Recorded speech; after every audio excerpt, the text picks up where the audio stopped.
Amigos, muy buenos días. Esto es Pico a Pico, como todos los viernes, siempre a esta misma hora. Mi nombre es Alberto Valla, llevándoles a ustedes la mejor información y el análisis certero de la semana, el mejor análisis político de la semana aquí en este programa. Antes de presentar a nuestras panelistas, informarles que estamos llegando bastante bien en redes sociales y un gusto y la verdad un honor para nosotros que podamos llegar y transmitirles una información verdaderamente independiente, sin sesgos y sin tapujos. Estamos con Mónica Yaya y con Rosa Bartra, nuestras panelistas principales con la cual vamos a analizar la coyuntura de la semana. Rosa, buenos días, ¿cómo estás? Buenos días, Alberto. Buenos días a todos los amigos en las redes sociales, en el cable. Gracias a la Coordinadora Republicana por la oportunidad que nos da de compartir con Mónica y contigo, pero sobre todo con nuestros amigos. Claro que sí. Rosa, tu primera impresión. El día de ayer la Fiscalía de la Nación ha dispuesto la investigación al señor Arce, a Montesinos, que han estado vinculados de una u otra manera en los Vladiaudios. Estamos desde los Vladivideos, ahora pasando por los Vladiaudios. Esta indagación alcanza pues a este señor Sendón, que al parecer ha sido un operador de Montesinos. Perdón, se metió mi gato. No importa, también está invitado. Entonces, ¿qué te parece? Tu primera opinión, salvando el caso de nuestro amigo el gato, ¿qué te parece tu primera impresión respecto a ello? A ver, yo creo que hay que interpretarlo primero de quién viene y por dónde viene. Viene de Montesinos, ¿no? Sí. ¿Y por dónde viene? Por Irele. Sí. Entonces, yo no sé si realmente debamos darle de nuestro tiempo a algo que parece fabricado para distraernos. Ajá. Ya ayer estuvieron con el Armani, lamentable realmente, y hay que rechazar el oportunismo carroñero que ha tenido Perú Libre, Pedro Castillo, Dina Boluarte y todos sus voceros que, aprovechándose de la desgracia y del dolor de una familia, quisieron hacer de eso o hicieron de eso un aprovechamiento absolutamente inefable. Yo creo que eso hay que rechazarlo, como hay que rechazar lo que está pasando con los audios de Vladimiro Montesinos y más bien concentrarnos en lo que es importante. Y creo que en este momento no se han agotado las vías internas para poder resolver los problemas relacionados con la verdad electoral. Creo que todavía el jurado tiene la oportunidad, espero, todavía no proclama, de poder corregirse, resolver sobre el fondo las cuestiones que están pendientes, no sobre la forma, no sobre los plazos, no sobre las formalidades, sino sobre el fondo, que pueda activar una auditoría electoral a partir de sus propios recursos. Ellos tienen una dirección, tienen un rol constitucional, un rol que la Constitución, ni siquiera la ley, la Constitución los obliga a velar por la transparencia y la legalidad del proceso electoral. Tienen una dirección de fiscalización, tienen un presupuesto que alcanza o pasa los 500 millones de soles, tienen los recursos, el deber. Por lo tanto, espero que, dejando de lado los psicosociales, nosotros podamos concentrarnos en aquello que es importante, y es que la voluntad de los electores se vea reflejada tal cual en los resultados. Así que, enfocándonos en eso, vamos dejando de lado todo aquello que quieren poner en el escenario para distraernos. Gracias, Rosa. Mónica, te voy a hacer una pregunta en condicional, utilizando el contexto y la expresión de Antauro Humala, que se refirió y dijo lo siguiente, ¿no? Pedro Castillo no va a aguantar mucho, va a ser un gobierno débil. ¿Cuál es tu opinión respecto a ello?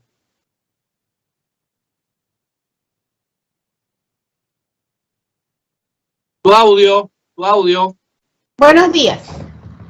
Buenos días. Lo que pasa es que hoy día hemos tenido intromisiones y también por aquí hubo una, pero son intromisiones simpáticas. Yo creo que el gobierno que venga va a tener muchas más debilidades que cualquier otro, cualquiera sea, ¿no? El de Keiko Fujimori o el del señor Pedro Castillo. Pero el del señor Pedro Castillo, si fuera él el próximo presidente de la República, entraría demasiado debilitado. Sí. Y esto haría, digamos que le traería demasiados problemas a él mismo, porque está en estos momentos entre la espada y la pared. Está entre la banda de los dinámicos del centro, liderados desde mi punto de vista, por Cerrón, y entre la banda de los caviares de Lima, ¿no? Sí. Porque cada uno lo quiere capturar para su beneficio propio. Entonces, esta situación no le va a dejar tomar decisiones, pero ya está debilitado porque la población se ha dado cuenta, aún sus seguidores, y yo creo que no tienen mucho orgullo de decir que han votado por él, porque es obvio, es evidente que el señor Pedro Castillo y la fórmula presidencial que formó con la señora Dina Boluarte ingresaron por la ventana y haciendo trampa, ¿no? La señora Dina Boluarte no solamente no cumplió con los requisitos para postular a la vicepresidencia, porque no abandonó el cargo de acuerdo a lo establecido en el artículo 107 de la Ley Orgánica de Elecciones. Es un cargo muy delicado. Cualquier persona que trabaje en RENIEC tiene un cargo muy delicado, porque todo RENIEC forma parte del sistema electoral y se encargan de la coordinación y de la organización del proceso electoral. Entonces la señora Dina Boluarte ha organizado el proceso electoral, ha desarrollado el proceso electoral conforme establece la Constitución, y ella misma es la candidata. Y para empeorar su situación, es la ganadora. Entonces, se ha colmado el vaso de las sospechas sobre un presunto fraude. Entonces, yo creo que la situación está clara, por más que hayan intentado torcer la información que las propias páginas del gobierno señalan cuando se indica que ingresó dinero a la cuenta de la señora, o que la señora Dina Boluarte tuvo un ingreso remunerativo. Esta es información que no es un trascendido, sino es información pública de la propia página de transparencia del gobierno. Entonces ya las excusas que tiene, digamos que los peruanos creo que perdonan el pecado, pero no el escándalo. Y aunque le pongan una corona de oro y la proclamen en los próximos días, ya todos sabemos que no debió estar en donde está, que no le correspondía postular como vicepresidenta de la República. Yo me hago una pregunta de todos modos. Yo digo, ¿el señor Pedro Castillo habrá renunciado a su remuneración durante 6 meses?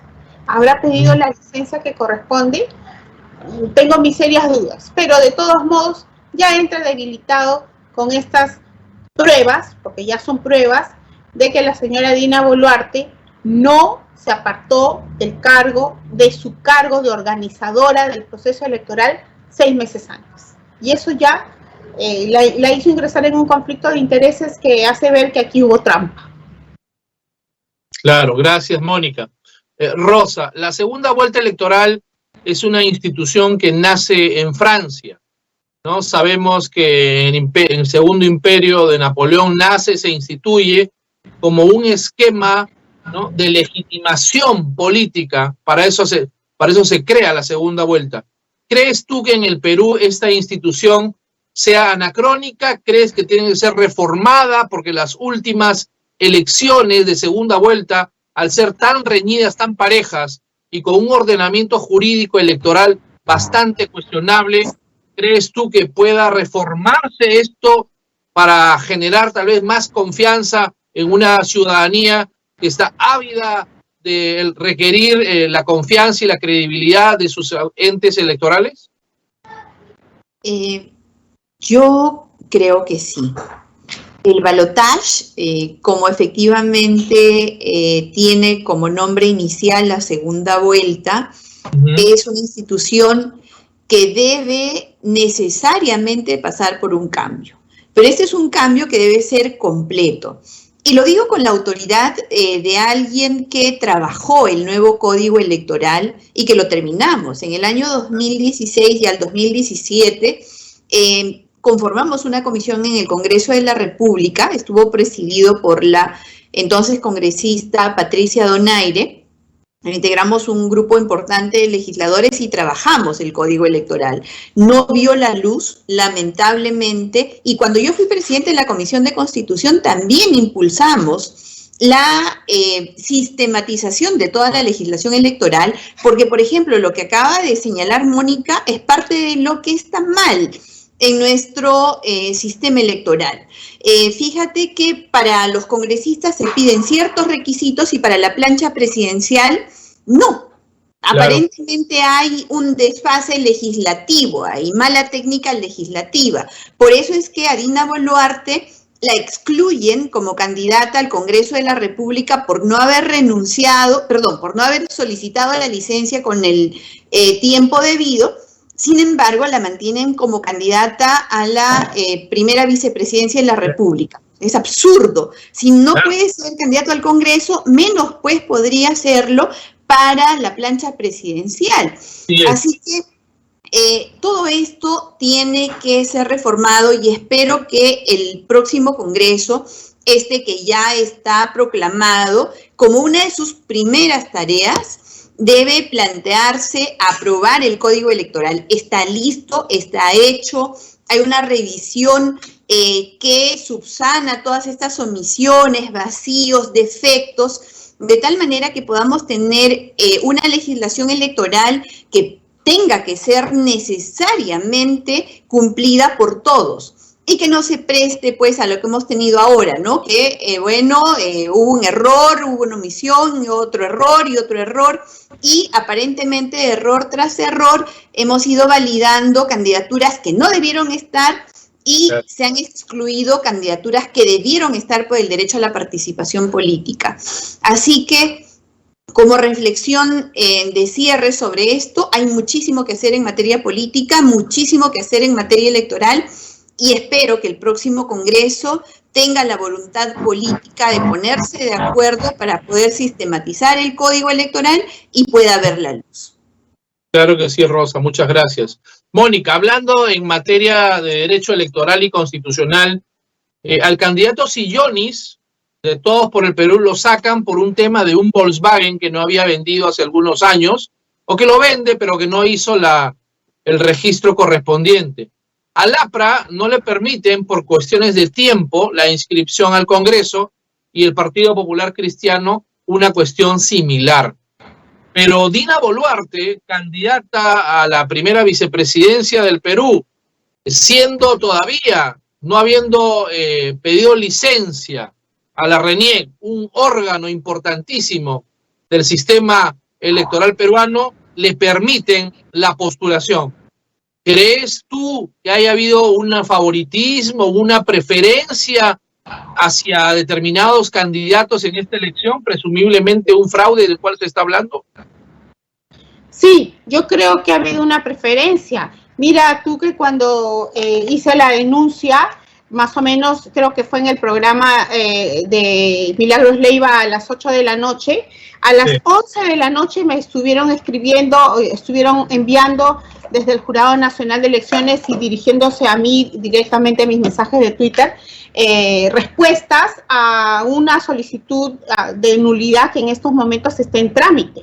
¿no? Como parte del expediente de la inscripción de la plancha presidencial de Pedro Castillo y Dina Boluarte. Entonces, no han esperado ni siquiera analizar los medios probatorios, y el área de comunicaciones del Jurado Nacional de Elecciones, obviamente enviada por Jorge Luis Salas Arenas, ya me contestó a través de un tuit. Entonces, esto significa que ellos están adelantando opinión y que además están abogando por Dina Boluarte.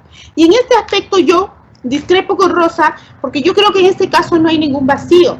El artículo 107 de la Ley Orgánica de Elecciones dice claramente: quien postule al cargo de vicepresidente de la República, o mejor dicho, no puede postular al cargo de vicepresidente de la República si no se ha apartado del cargo 6 meses antes los miembros de los órganos electorales entre los cuales está RENIEC. Entonces, puede ser una renuncia, puede ser una licencia, pero tiene que estar apartado 6 meses antes, ¿correcto? Y cuando dice los miembros de los órganos electorales, los miembros de RENIEC, no está diferenciando, no dice altos funcionarios, bajos funcionarios, no, dice simplemente los miembros. Y el Tribunal Constitucional ha dicho que no se puede distinguir allí donde la ley no distingue. Y si la ley dice simplemente los miembros, está bien hecha esa ley. ¿Por qué? Porque cualquier trabajador de RENIEC, que es el organizador del proceso electoral, tiene una cuota de poder en la organización de este proceso electoral. Miren, ejemplo, caso real, caso de la vida real, para que vean cuánto poder tiene el trabajador de RENIEC que está en la ventanilla, e incluso el vigilante que te deja o no te deja pasar a RENIEC, ¿correcto?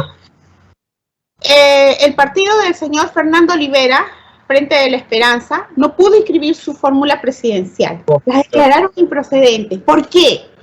Porque para inscribir la fórmula presidencial se necesita que esté inscrito previamente el partido en el ROP, en el Registro de Organizaciones Políticas. Y cuando Fernando Olivera fue a inscribir su fórmula presidencial, su plancha, le dijeron que no, porque no había culminado la inscripción de su organización política. Y él dijo, y está escrito en su recurso de apelación y en la resolución del Jurado Nacional de Elecciones, dijo: señores, no está en estos momentos lista la inscripción de mi partido en el ROP, porque los trabajadores de RENIEC se han demorado en inscribir y se han demorado además en hacer la verificación de las firmas de los adherentes a mi partido político. Yo ingresé eso a tiempo y es una demora de los trabajadores de RENIEC.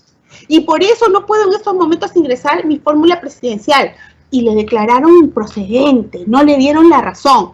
Es decir, no importa si el trabajador, si el miembro del RENIEC es alto funcionario o no es alto, que dicho sea de paso, Dina Boluarte es una alta funcionaria, es jefa de toda una oficina de RENIEC y tiene acceso a información privilegiada. Entonces, yo creo que el artículo 107 de la Ley Orgánica de Elecciones prevé el caso de Dina Boluarte. Lo que pasa es que el Jurado Nacional de Elecciones, como una norma de menor categoría, como una resolución del Jurado Nacional de Elecciones, dice es solo para los altos funcionarios, pero una norma de menor jerarquía no puede modificar la ley que dice que es para los miembros del RENIEC, como dice también para los miembros de la Policía Nacional.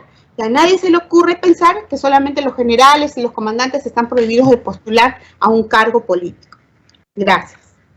Gracias, Mónica. Rosa, comentario final. Sí, yo en realidad no estoy discrepando y no discrepo de la posición de Mónica, es más, la comparto.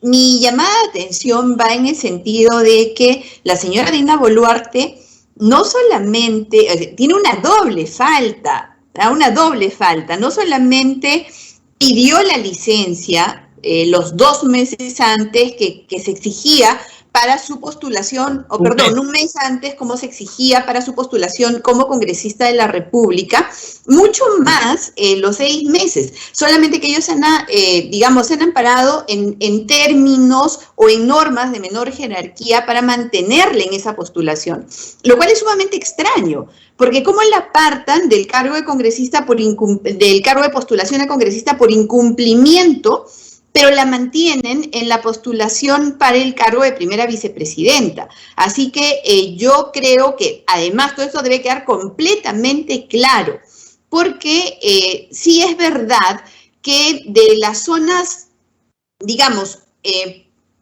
oscuras, por decirlo de alguna manera, o que pueden ser interpretadas es que el Jurado Nacional de Elecciones, con el poder discrecional que tiene, comete las prácticamente aberraciones legales, jurídicas que ha cometido en esta oportunidad, contra unos y a favor de otros. Fíjense lo que hicieron con Martín Vizcarra. Yo creo que en algún momento se tiene que investigar eso. Hay muchas formas de llegar a la verdad. Los sistemas informáticos dejan huella, y si es verdad lo que se ha comentado en su momento con respecto a que hubo un cambio de voto, eso va a estar registrado. Y espero que en algún momento eso se investigue, se conozca y sea debidamente sancionado.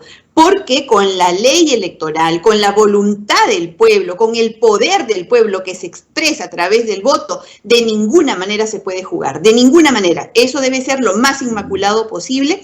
Y nosotros, desde este espacio, incluso desde cualquier espacio en el que nos encontremos, tenemos que luchar para que la democracia se preserve, y se preserve, por lo tanto, la voluntad popular, que es finalmente la forma a través de la cual se expresa. Muchas gracias, Rosa. Mónica, comentario final. Gracias por esta interpretación jurídica. Ha sido un debate, creo que bastante fructífero para quienes nos están escuchando. Muchas gracias, Mónica, Rosa. Un fuerte abrazo. Gracias por el análisis que nos brindan todas las semanas. Esto ha sido Pico a Pico, amigos. Esperamos que les haya gustado este felino análisis de nuestras panelistas principales. Un gran abrazo y ya nos vemos la próxima semana. Chao.